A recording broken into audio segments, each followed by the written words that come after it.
Tuấn ơi. Yeah. How are you? I'm good. How are you? Do you know what Tuấn means in my language? Actually, no. In my language, it means your thơ. No, but not toe. Sorry.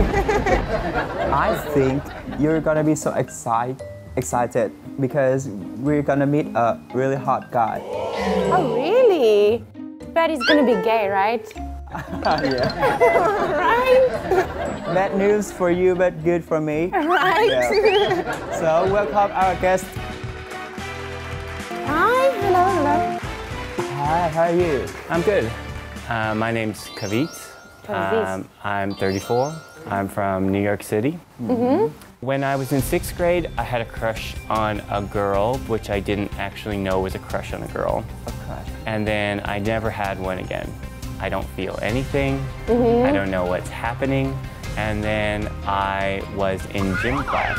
Okay, gym class. And I work as a science teacher as well as a HIV activist here in Ho Chi Minh City. Wow, that's lovely. HIV activist. I haven't met any HIV activists in Vietnam. You know, it's because there's a long history here in Vietnam of it being a social evil in the 90s. And still today, it becomes very difficult for people to go get tested. So I know a number of my friends who didn't know where to go, or oftentimes they would go to clinics and they would get sort of taken advantage of by clinics who were charging them way too much. So I had an idea that I should just go to clinics that I could find were trusted, that would help queer or gay clients, as well as trans individuals, and see if I could go talk to them, make sure that they would charge people correctly and what kind of services they charge or offer. And now I go out to events. We just started one last month, and we're going to be continuing them, going out to gay events and offering referrals to clinics. Why do you choose to help the HIV community in Vietnam? You know, because as there's a movement here in Vietnam called K=K. What does that stand for? Well, in the West, we would say it means undetectable equals untransmittable. Okay. Which means that if you get on HIV medication like right now, and your viral load goes down to an undetectable level, there is a 0% chance that you will give it to your partner. Oh yeah, I can see that. Yeah, So then it's untransmittable. Yes. Okay. And there have been medical studies done over the past couple of years that have proven this. And many times here in Vietnam, people let their HIV progress to a point that it becomes at AIDS when they just really don't need to. There's a lot of programs that can help people here and get tested, but a lot of people just don't know where to go. Yeah. That's true. I also think that as a foreigner, you kind of feel scared and you don't know where to go. And when I came here, I just couldn't find the resources. Nowhere. When you searched online, you would get maybe some old resources. Yeah. And there's a website called like Test Saigon, but a lot of the clinics that I saw were not actually listed on there. And I had a number of friends who went to get tested, and now I go out to gay events and I offer referrals to those clinics. If you see me, you'll find me at a place called Gender Funk Events, and soon more.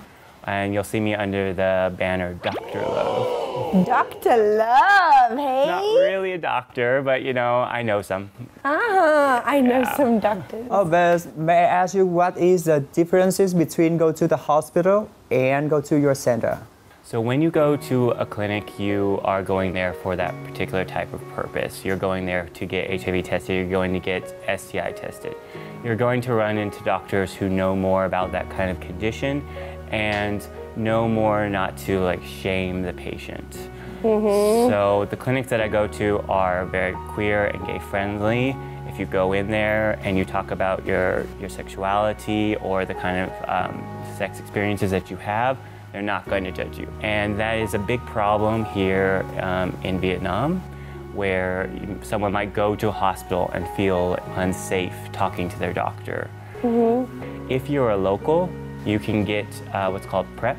Oh, I've heard something about that, but I'm not sure what it is. Medicine that protect you from HIV virus? Right. Yeah, it's about a 92% chance of preventing you from contracting HIV if you take it regularly.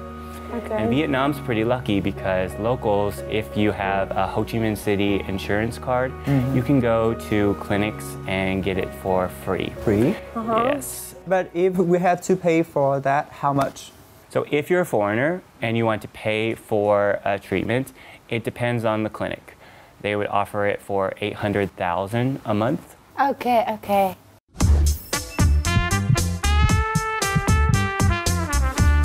How long have you been here in Vietnam? I've been in Vietnam for 7 years. 1 year longer than me. Xin chào. Hey, xin chào is about all the Vietnamese I know, and come on. Cảm ơn. Why you stay here like for 7 years? You know, it's just not a language that connects with me. I tried so hard.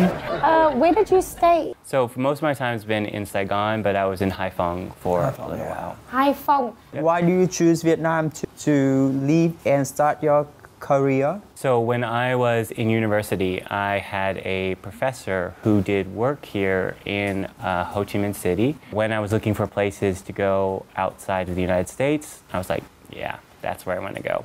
Okay. What do you like the most in Vietnam?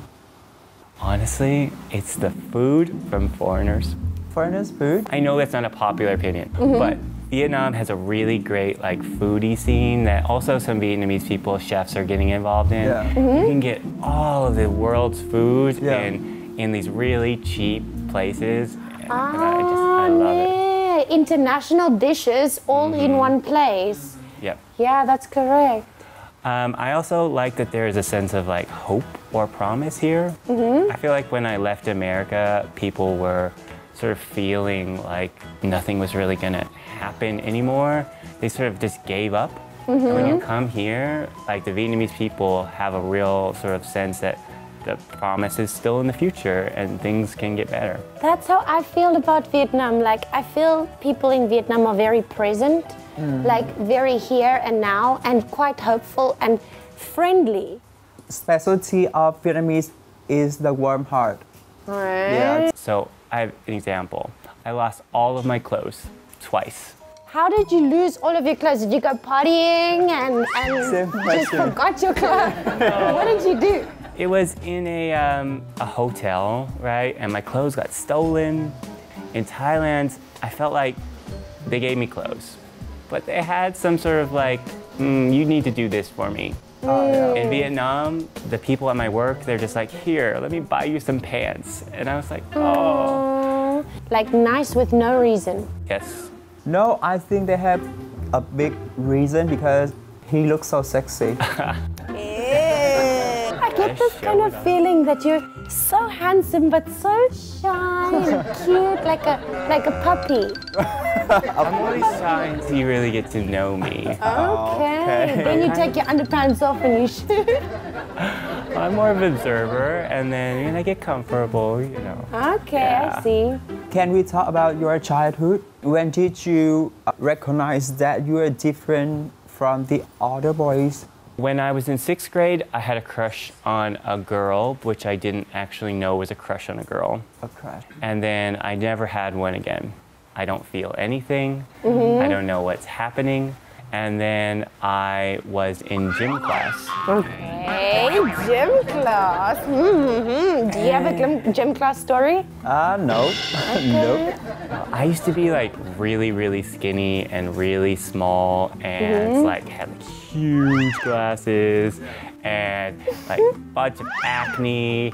I think I weighed maybe like 45 kilograms. 45. Oh, wow. My family didn't have a lot of money, so we didn't have a lot of food. So I just, I was, not great. So when I was in gym class and I would see these jocks, it's like, I noticed something was different about Alaska, please. I misinterpreted it as like me sort of like hero worshipping them. And it was just sort of became like obsessive hero worshipping them. I joined track in order to sort of like watch the jocks. Hey there, handsome. I can see your butt. Alaska. Then I was at a hardware store one time and that was undeniable at that point. So that was how old? I was 14.